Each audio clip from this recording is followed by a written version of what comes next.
Hi hello నమస్తే welcome back to my channel ఈ తరం కోడలు బారిస్టర్ పార్వతీశం. కథ చాలా ఇంట్రెస్టింగ్గా నడుస్తుంది కదూ. ఆలస్యం చేయకుండా కథలోకి వెళ్ళిపోదామా మరి.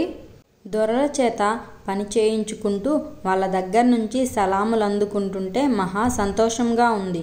మధ్యాహ్నం అనుభవం అయింది గనుక ఈ పూట భోజనం గదికే తెప్పించుకొని తిన్నాను. ఇంకా పడుకోవడానికి చొక్కాలు విప్పి మామూలు మల్లు పంచ కట్టుకొని పడుకుంటే చలి ఆగేటట్టు లేదు. అందుకని సూటు ఓవర్ కోటు తీయకుండా జోడు మట్టుకు విడిచేసి మంచం దగ్గరికి వచ్చాను. ఆ పరుపు పైన ఉన్న పట్టు బొంత చూస్తే దాని మీద పడుకోబుద్ధి అయింది కాదు. బొంత ముద్దొస్తుంది, సరికొత్తదిగా కనపడుతుంది. అది నలిగిపోతుంటే ఎంత మాత్రమూ మనసొప్పలేదు. నా బొంత తీసి కిందో సోఫా మీదో వేసుకుని పడుకుందామా అనుకున్నాను. మళ్ళీ ఇంత డబ్బు ఇస్తూ కింద పడుకోవడము కర్మమేమని మంచం మీదున్న బొంత తీసివేసి కుర్చీ మీద మడిచిపెట్టి నా శాలువా కప్పుకొని మరునాడే నా డబ్బు వస్తుందా రాదా, రాకపోతే మన గతేమిటా ఏమి కానా అని ఆలోచిస్తూ నిద్రపోయాను. పొద్దున్నే ఒక బంట్రోతు వచ్చి లేపాడు. వాడు నన్ను చూసి ఏదో అని చక్కాపోయాడు. ఇంకో క్షణానికి ఇంకొకడు వచ్చాడు. వాడు లోపలికి తొంగి చూసి నవ్వుకుంటూ వెళ్ళిపోయాడు. ఇలా ఆ హోటల్లో ఉన్న నౌకర్లంతా ఒక్కొక్కళ్ళే వచ్చి నా గదిలోకి తొంగి చూడడము, నవ్వుకుంటూ పరిగెత్తడము. ఇదంతా చూస్తే నాకు ఒళ్ళు మండుకొచ్చింది. తిన్నగా వెళ్ళి గుమస్తాతో చెప్పి అతన్ని పైకి తీసుకువచ్చాను. మేము వచ్చేటప్పటికి 4-5 బంట్రోతులు ఇంకా అక్కడ నుంచొని విరగబడి నవ్వుతున్నారు. మమ్మల్ని చూడడంతోనే వాళ్ళు నవ్వు ఆపేశారు. గుమస్తా వాళ్ళను మందలించి నాకు క్షమాపణ చెప్పి అతను నవ్వుకుంటూ పోయాడు. ఈ నవ్వుకంతా కారణం నా శాలువా ఏమో అనుకున్నాను. అవశిష్టాలన్నీ తీర్చుకొని పలహారం చేస్తుండగా కుక్కువారి కంపెనీ నుంచి నాకు డబ్బు వచ్చిందని మనిషి వచ్చి చెప్పాడు.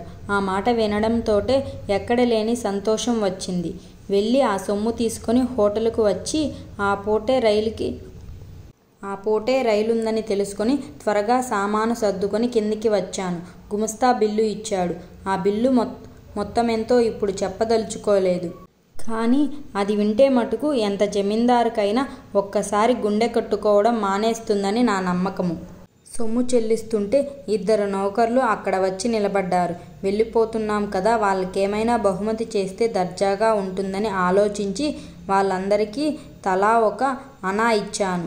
ఇచ్చినందుకు సంతోషించవచ్చునా? ఆ అనా కాసుని ఇటు తిప్పి అటు తిప్పి వాసన చూసి గుమస్తా దగ్గర ఒక లెన్సు అడిగి పుచ్చుకొని దాటితోటి పరీక్ష చేసి మూతి విరుచుకొని అక్కడ పారేసి చక్కాపోయారు. వాళ్ళ పొగరమోత్తనం చూస్తే మటుకు నాకు చాలా కోపం వచ్చింది.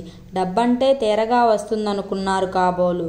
వాళ్ళకింతకంటే మహా ఎక్కువిచ్చేదెవరు? తీసుకోకేం చేస్తారని నా దారిని నేను రైలుకి వెళ్ళిపోయాను. కుక్ వారి మనిషి ఫోక్స్టన్కు ఒక టిక్కెట్టు తీసుకొని ఇచ్చి ప్యారిస్లో రైలు మార్చుకోమని, మళ్ళీ బోలోన్లో దిగి స్టీమర్ ఎక్కితే ఫోక్స్టన్ అనే ఊరు చేరుతామని చెప్పాడు. రైలు సామాన్యంగా మన దేశపు రైలుకు మళ్ళేనే ఉంది. ఎటొచ్చినా పెట్టెలు ఇంకా కొంచెం విశాలంగా ఉన్నాయి. 3వ తరగతి పెట్టెలకు కూడా పరుపులున్నాయి. తెల్లవారేసరికి ప్యారిస్ చేరాము. అక్కడ దిగి దంతధావనాధికములు కానిచ్చి కొత్త రైలు దగ్గరికి వెళ్ళాను. జనం కిటకిటలాడుతున్నారు. 2 పెట్టెలు మటుకు ఖాళీగా ఉన్నాయి. అవి 3వ తరగతివే కదా అని వెళ్ళి కూర్చున్నాను. ఇంకో నిమిషానికి ఒక దరసాని వచ్చి నన్ను చూసి ఒక బంట్రోతును కేకేసి నన్ను దింపమని చెప్పిందని తోస్తుంది. బంట్రోతు నన్ను దిగమన్నాడు. ఫ్రెంచ్లో అనేక విధాల ఏమిటేమిటో చెప్పాడు. ఏమైనా సరే ఇందులోంచి దిగనన్నాను. వాడు వెళ్ళి గార్డుని తీసుకువచ్చాడు. వాడు చెప్పినా దిగనన్నాను. కిటికీ తలుపుకేసి చూపించాడు. దానిమీద డెస్ డామస్ అని రాసి ఉంది. అదేమిటో నాకు అర్థం కాలేదు. బాగానే ఉంది, సంతోషించానన్నాను. దిగమన్నాడు. ఎందుచేతనన్నాను. వాడికేమీ తోచక స్టేషన్ మాస్టర్ని తీసుకువచ్చాడు. అది ఆడవాళ్ల పెట్టె గనుక దిగమని ప్రార్థించి ఖాళీగా ఉన్న ఇంకో పెట్టెలో కూర్చోబెట్టాడు. మధ్యాహ్నం బోలెన్ చేరాము. దిగి స్టీమర్ ఎక్కాను. ఆ స్టీమరు చాలా చిన్నది. సముద్రం మహా అడావిడిగా ఉంది. అందుకని ప్రతి వాళ్లకు వికారము, వాంతులు. అన్నాళ్ళు ఆ స్టీమరు ప్రయాణం చేసినా ఇంత బాధ ఎప్పుడూ పడలేదు. అందరూ తలోమూల ప్రాణం పోతున్నట్టు పడుకున్నారు. ఈ అవస్థ ఎప్పుడు వదులుతుందా అనుకున్నాను. మొత్తం మీద 2 గంటల కంటే ఎక్కువ పట్టలేదు. కానీ ఆ కాస్తసేపు యుగంలా ఉంది. ఫోక్స్టన్లో దిగేటప్పటికి సుమారు 5 గంటలు అవుతుంది. ఇంగ్లాండులో అడుగు పెట్టామన్నమాట జ్ఞాపకం పెట్టుకొని మొదట కుడికాలే పెట్టాను. మనసులో ఒక విధమైన ఆందోళన బయలుదేరింది. గుండెల్లో అదురు పుట్టింది. ఇంతవరకు మొండితనంగా కొట్టుకు వచ్చాను. ఇక ముందేమో అనే ఆలోచన పోయింది. అన్నిటికీ ఈశ్వరుడే ఉన్నాడని ఒక దండం పెట్టుకున్నాను. ఇంతటితో మొదటి భాగం సమాప్తం. స్టోరీ అయితే చాలా బాగుంది కదూ. బారిస్టర్ పార్వతీశం మొదటి భాగం పూర్తి అయిపోయింది.